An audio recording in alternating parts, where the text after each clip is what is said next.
Couples are reigniting their relationships by attending what's called intimacy retreats. The new getaways provide expert-led sessions in emotional connection, communication and sensuality. It's part therapy, part awakening, transforming the way Australians approach love, sex and long-term relationships, with demand skyrocketing, particularly for the over 40s. And Janet McGeever, who runs a 6-day making love retreat, joins us live from Noosa. Janet, good morning to you. What draws couples to intimacy retreats like yours? Well, disconnection, mostly that's what happens. There's a lot of stress in couples' lives these days and so much pressure with, finances and children and everything like that. And so stress causes us to close down a bit and to retreat into ourselves, and intimacy gets put down the bottom of the barrel. And then it becomes like the elephant in the room, and then we don't know how to approach it.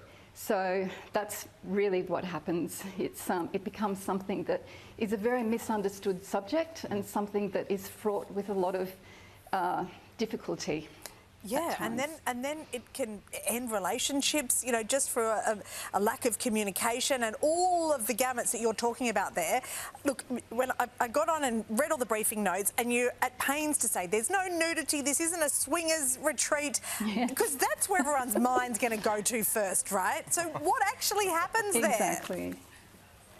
Well, that's right. It really preserves the couple. Any intimacy happens in the privacy of your own room. What we do here, which is where I run the Making Love Retreat, is there's an education element, and then there's the exercises that help people be more present. So I just heard that lady before talking about being in the moment, and when we're engaging in sex that is performance-driven and goal-driven, it makes us out of the moment and be disconnected. So what we're doing here is moving from absence to being more connected through a more relaxing approach to lovemaking. So there's an education element, and then there's the very simple tools and practices the couples get to experience that help them relax in their mind and relax in their body.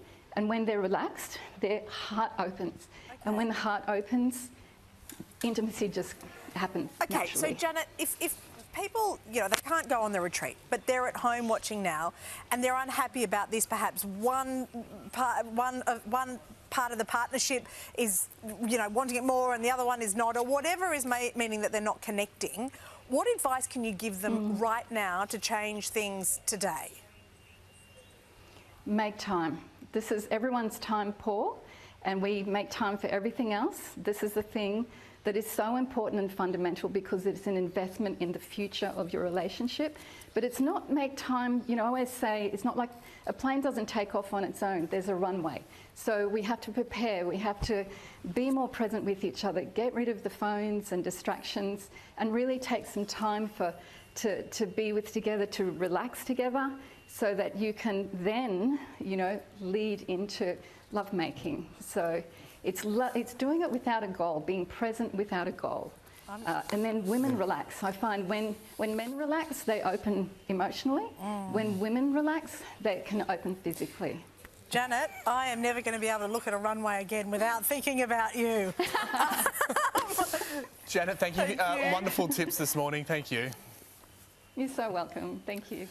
Were you asking for a friend, or? Yeah. Okay, yeah, no. You were the one that was giggling like a little schoolboy. I was a lot more mature.